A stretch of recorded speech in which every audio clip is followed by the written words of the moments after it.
জয় গৌর, জয় নিতাই। আজ 11ই চৈত্র 1431 ও 25শে মার্চ 2025 মঙ্গলবার একাদশী পাপমোচনী। এই পাপমোচনী একাদশীর দিনে আমি শ্রী চৈতন্য চরিতামৃত পাঠ করছি। আজ আমি পাঠ করছি শ্রী চৈতন্য চরিতামৃতের মধ্যলীলা প্রথম খণ্ড প্রথম পরিচ্ছেদ, শ্রী চৈতন্য মহাপ্রভুর শেষ লীলার সংক্ষিপ্ত বিবরণের শ্লোক 43 থেকে 45। হরে কৃষ্ণ কৃষ্ণ কৃষ্ণ হরে হরে, হরে রাম রাম রাম হরে হরে।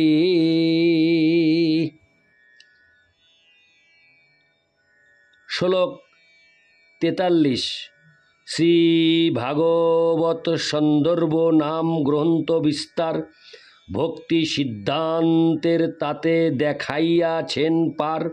শ্লোকার্থ: শ্রী ভাগবত সন্দর্ভে শ্রীল জীব গোস্বামী ভগবত ভক্তির চরম সিদ্ধান্ত নিরূপণ করেছেন। তাৎপর্য: ভাগবত সন্দর্ভ ষট সন্দর্ভ নামেও পরিচিত। তত্ত্ব সন্দর্ভ নামক প্রথম বিভাগে নিরূপিত হয়েছে যে পরম তত্ত্ব সম্বন্ধে শ্রীমদ্ ভাগবত হচ্ছে সর্বশ্রেষ্ঠ প্রমাণ। ভগবত সন্দর্ভ নামক দ্বিতীয় সন্দর্ভে নির্বিশেষ ব্রহ্ম এবং অন্তর্যামী পরমাত্মার পার্থক্য নিরূপিত হয়েছে এবং চিদ জগৎ ও জড় কলুষমুক্ত বিশুদ্ধ সত্যের বর্ণনা করা হয়েছে, অর্থাৎ শুদ্ধ সত্যের চিন্ময় স্থিতির বর্ণনা করা হয়েছে।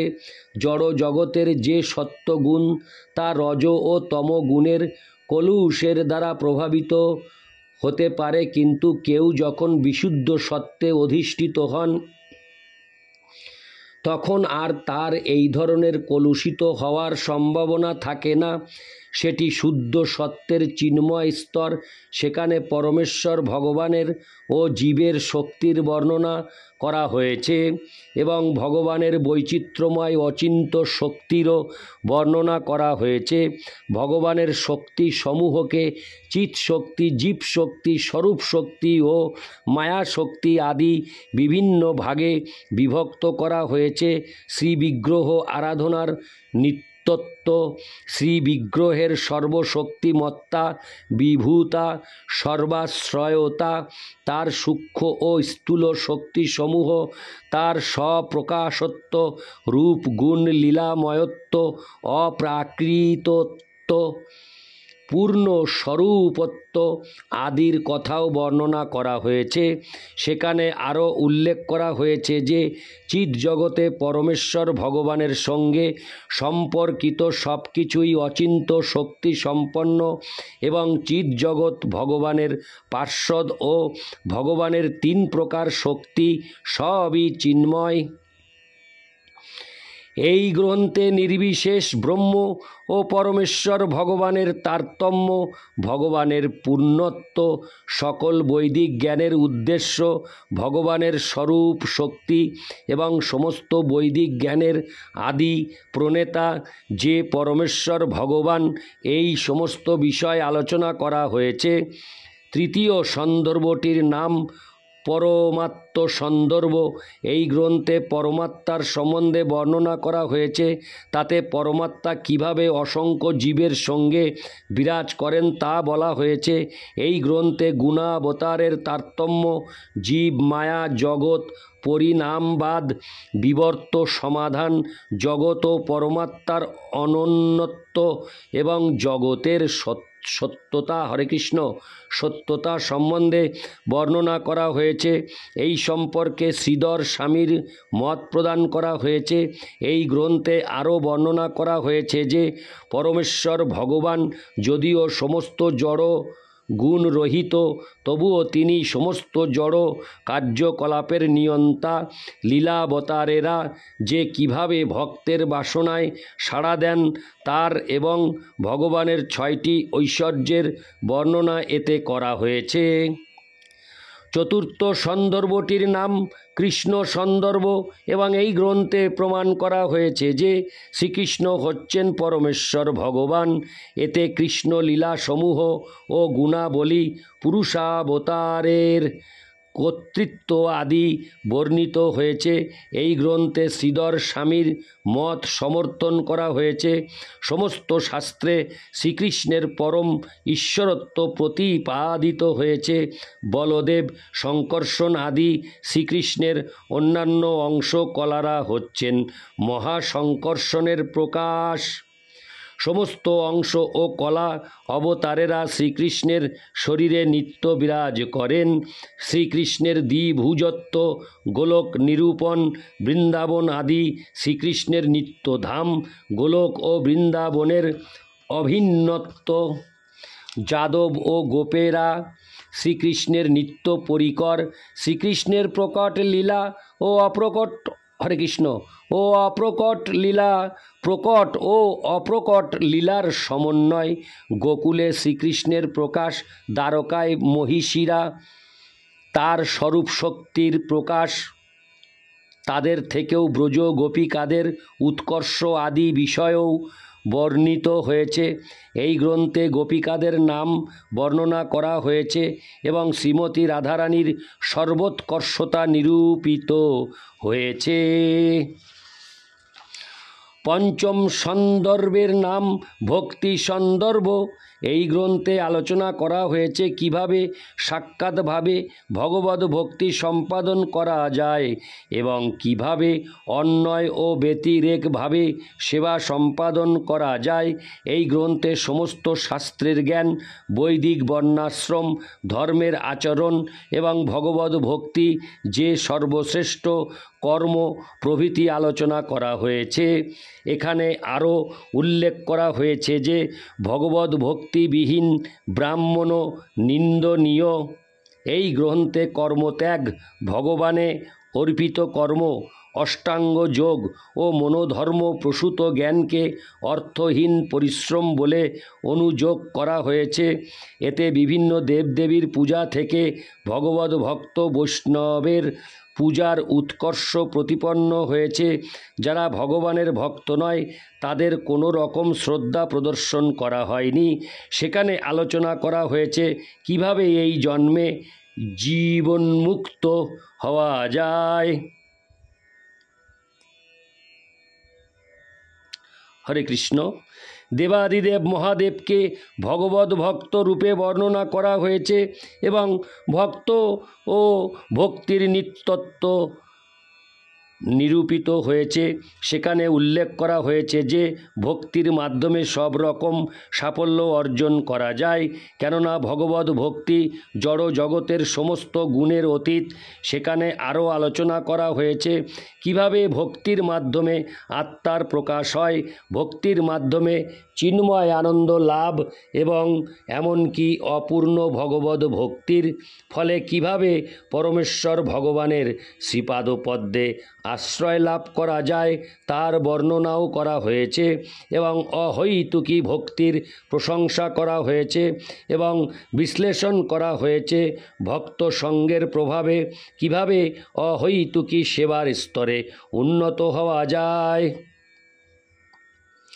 সেখানে মহাভাগবত ও সাধারণ ভক্তের পার্থক্য আলোচনা করা হয়েছে এবং মনোধর্ম প্রসূত জ্ঞানের লক্ষণ, অহংগ্রহ উপাসনা বা নিজের পূজা করার লক্ষণ, হরে কৃষ্ণ, ভগবদ ভক্তির লক্ষণ, মনোকল্পিত সিদ্ধির লক্ষণ, বৈদি ভক্তি স্বীকার, গুরু সেবা, মহাভাগবত, মুক্ত ভক্ত এবং তার সেবা, বৈষ্ণব সেবা, শ্রবণ কীর্তন, স্মরণ বন্দন, পাদ সেবন, দাস্য সখ্য, আত্মনিবেদন, সেবা, অপরাধ, অপরাধের ফল, এই সমস্ত বিষয়ে আলোচনা করা হয়েছে। রাগানুগা ভক্তি, স্বতঃস্ফূর্ত ভগবদ ভক্তি, কৃষ্ণ ভক্ত হওয়ার বৈশিষ্ট্য এবং সিদ্ধির ক্রম সম্বন্ধেও আলোচনা করা হয়েছে। ষষ্ঠ সন্দর্ভের নাম প্রীতি সন্দর্ভ এখানে বর্ণনা করা হয়েছে যে ভগবত প্রীতির মাধ্যমে সম্পূর্ণরূপে মুক্ত হয়ে জীবনের চরম উদ্দেশ্য সাধন করা যায়। এখানে সবিশেষ ও নির্বিশেষ মুক্তির পার্থক্য নিরূপণ করা হয়েছে এবং জীবন মুক্তি ও জড়বন্ধন মুক্তির আলোচনা করা হয়েছে। এই গ্রন্থে সর্বপ্রকার মুক্তির মধ্যে ভগবত প্রেম জনিত মুক্তিকে সর্বোৎকৃষ্ট বলে বর্ণনা করা হয়েছে এবং পরমেশ্বর ভগবানকে প্রত্যক্ষভাবে দর্শন করাকে পরম পুরুষার্থ বলে বর্ণনা করা হয়েছে। এখানে সদ্য মুক্তির সঙ্গে ক্রমপর্যায়ে লব্ধ মুক্তির পার্থক্য নিরূপিত হয়েছে। ব্রহ্ম সাক্ষাৎকার ও ভগবত সাক্ষাৎকারকে জীবন মুক্তি বলে বর্ণনা করা হয়েছে। তবে বাহ্যিক ও আভ্যন্তরীণ উভয়ভাবে ভগবত সাক্ষাৎকার যে সর্বশ্রেষ্ঠ তা নিরূপিত হয়েছে। হরে কৃষ্ণ, ভগবত উপলব্ধিকে ব্রহ্মজ্ঞানের বহু উপরের বিষয় বলে বর্ণনা করা হয়েছে এবং সালোক্য, সামীপ্য ও সারূপ্য মুক্তির তুলনামূলক আলোচনা করা হয়েছে। সালোক্য মুক্তির থেকে সামীপ্য মুক্তি শ্রেয়। ভগবত ভক্তির মুক্তিত্ব ও উপাদেয়ত্ব আলোচনা করা হয়েছে এবং কিভাবে তা লাভ করা যায় তাও ব্যাখ্যা করা হয়েছে। ভগবত ভক্তির স্তরে অধিষ্ঠিত হলে জীব যে চিন্ময় স্তরে অধিষ্ঠিত হয় সেই কথা এবং ভগবত প্রেমের যথার্থ স্থিতি সম্বন্ধেও আলোচনা করা হয়েছে। চিন্ময় প্রেমের তটস্থ লক্ষণ, তার উন্মেষ, তথাকথিত প্রেম ও ভগবত প্রেমের পার্থক্য, বিভিন্ন প্রকার রস এবং ব্রজ দেবীদের কামের শুদ্ধ প্রেমত্ব সম্বন্ধে বর্ণনা করা হয়েছে। জ্ঞানের সঙ্গে ভক্তির মিশ্রণ, গোপীর প্রেমের চরম উৎকর্ষতা, ঐশ্বর্যপর ভক্তি ও মাধুর্যপর ভক্তির পার্থক্য, গোকুলবাসীদের শ্রেষ্ঠতা, তাদের থেকে শ্রীকৃষ্ণের সখা গোপগণের বাৎসল্য রসে শ্রীকৃষ্ণের সঙ্গে সম্পর্কিত গোপীদের উৎকর্ষতা এবং চরমে ব্রজ গোপীদের এবং তাদের মধ্যে আবার শ্রীমতী রাধারানীর প্রেমের উৎকর্ষতা বর্ণিত হয়েছে। সেখানে আরও আলোচনা করা হয়েছে অনুকরণ করার মাধ্যমেও কিভাবে চিন্ময় অনুভূতির বিকাশ হয় এবং এই অনুভূতি জড়জাগতিক কাম থেকে অনেক উৎকৃষ্ট।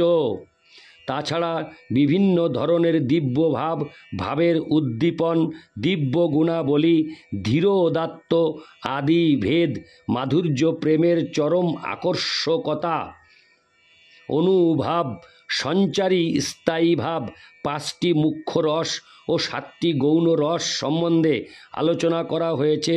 পরিশেষে রসাভাস, শান্ত দাস্য, শক্য, বাৎসল্য, মাধুর্য, সম্ভোগ ও বিপ্রলম্ভ, পূর্বরাগ, মান, প্রেম, বৈচিত্র্য, প্রবাস এবং শ্রীমতী রাধারানীর মহিমা বর্ণনা করা হয়েছে।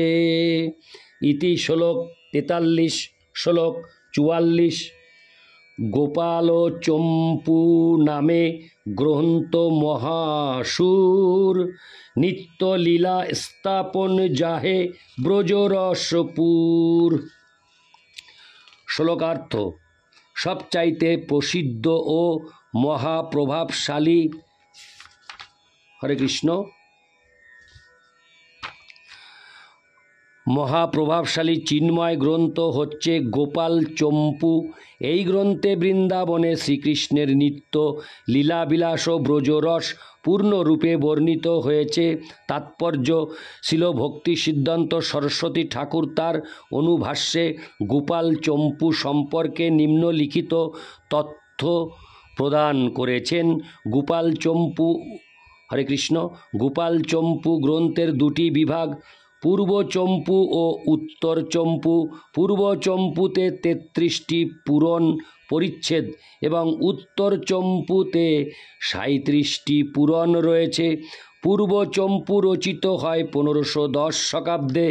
এই গ্রন্থে নিম্নলিখিত বিষয়গুলির আলোচনা হয়েছে: বৃন্দাবন ও গোলক, পুতনা বধ লীলা, যশোদা মায়ের আদেশে গোপীগণের গৃহে প্রত্যাগমন, কৃষ্ণ ও বলরামের স্নান, স্নিগ্ধ কণ্ঠ ও মধু কণ্ঠের সংলাপ, হরে কৃষ্ণ সংলাপ, মা যশোদার স্বপ্ন, জন্মোৎসব, নন্দ ও বসুদেবের মিলন এবং পুতনা বধ, উত্থান লীলা, সংকট ভঞ্জন ও নামকরণ, তৃণাবর্তাসুর বধ, শ্রীকৃষ্ণের মৃত্তিকা ভক্ষণ, শ্রীকৃষ্ণের বাল চাপল্য ও চৌর্য, দধি মন্থন, শ্রীকৃষ্ণের মা যশোদার স্তনপান, দধি ভাণ্ড ভঞ্জন, শ্রীকৃষ্ণের বন্ধন লীলা, যমলার্জুন উদ্ধার ও মা যশোদার বিলাপ, বৃন্দাবনে প্রবেশ, বৎসাসুর বধ, বকাসুর বধ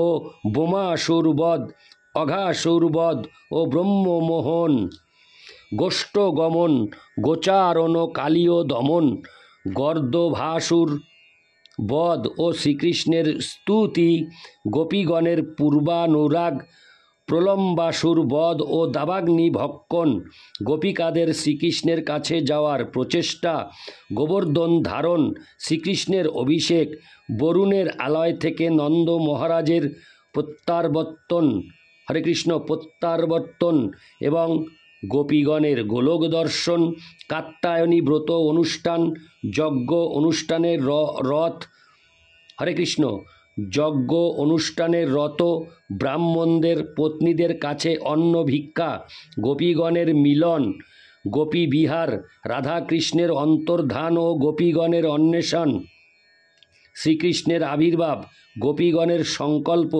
জলকেলি, সর্পের কবল থেকে নন্দ মহারাজকে উদ্ধার, নির্জন স্থানে বিবিধ লীলা, শঙ্খচূড় বধ ও অরিষ্টাসুর বধ, কেশী দানব বধ, নারদ মুনির আগমন এবং কোন বৎসর গ্রন্থ রচনা হয়েছিল তার বর্ণনা। উত্তর চম্পু নামক দ্বিতীয় বিভাগে নিম্নলিখিত বিষয়গুলির আলোচনা করা হয়েছে: ব্রজভূমির প্রতি অনুরাগ, অক্রূরের ক্রূরতা, মথুরাপুরীর উদ্দেশ্যে শ্রীকৃষ্ণের প্রস্থান, মথুরাপুরীর বর্ণনা, কংসবধ, নন্দ মহারাজের কৃষ্ণ বলরামের বিরহজনিত কষ্ট, কৃষ্ণ ও বলরাম ছাড়া নন্দ মহারাজের ব্রজে প্রবেশ, কৃষ্ণ বলরামের অধ্যয়ন, গুরুপুত্র আনয়ন, উদ্ভবের ব্রজে আগমন, দূত ভ্রমরের সঙ্গে সংলাপ, বৃন্দাবন থেকে উদ্ভবের প্রত্যাগমন, জরাসন্ধ বন্ধন, যবন জরাসন্ধ বধ, বলরামের বিবাহ, রুক্মিণীর বিবাহ, সপ্ত বিবাহ, নরকাসুর বধ, পারিজাত হরণ ও 16 সহস্র মহিষীর বিবাহ, বানাসুর বিজয়, বলরামের বৃন্দাবনে আগমনের বর্ণনা, পৌণ্ড্রক বধ, দ্বিবিধ বধ ও হস্তিনাপুরের চিন্তা, কুরুক্ষেত্রে যাত্রা, ব্রজবাসীদের কুরুক্ষেত্রে যাত্রা, উদ্ভবের সঙ্গে মন্ত্রণা, রাজন্যদের মোচন, রাজসূয় যজ্ঞ, শাল্য, হরে কৃষ্ণ শাল্ববধ, বৃন্দাবনে প্রত্যাবর্তনের বিবেচনা, শ্রীকৃষ্ণের বৃন্দাবনে পুনরাগমন, শ্রীমতী রাধারানী আদির বাধা সমাধান, হরে কৃষ্ণ শ্রীমতী রাধারানী আদির বাধা সমাধান, সর্বসমাধান, রাধা মাধবের অধিবাস, রাধা কৃষ্ণের অলঙ্করণ, শ্রীমতী রাধারানী ও শ্রীকৃষ্ণের বিবাহ, শ্রীরাধা মাধবের মিলন ও গোলক প্রবেশ। ইতি শ্লোক 44। শ্লোক 45। এই মতো নানা গ্রন্থ করিয়া প্রকাশ, গোষ্ঠী সহিতে কইলা বৃন্দাবনে বাস। শ্লোকার্থ: এইভাবেই শিল রূপ গোস্বামী, শিল সনাতন গোস্বামী, তাদের ভ্রাতুষ্পুত্র শিল জীব গোস্বামী এবং তাদের পরিবারের সমস্ত সদস্য বৃন্দাবনে বাস করে ভক্তি বিষয়ক বহু গুরুত্বপূর্ণ গ্রন্থ প্রকাশ করেছেন। ইতি শ্লোক ৪৫। হরে কৃষ্ণ কৃষ্ণ কৃষ্ণ হরে হরে, হরে রাম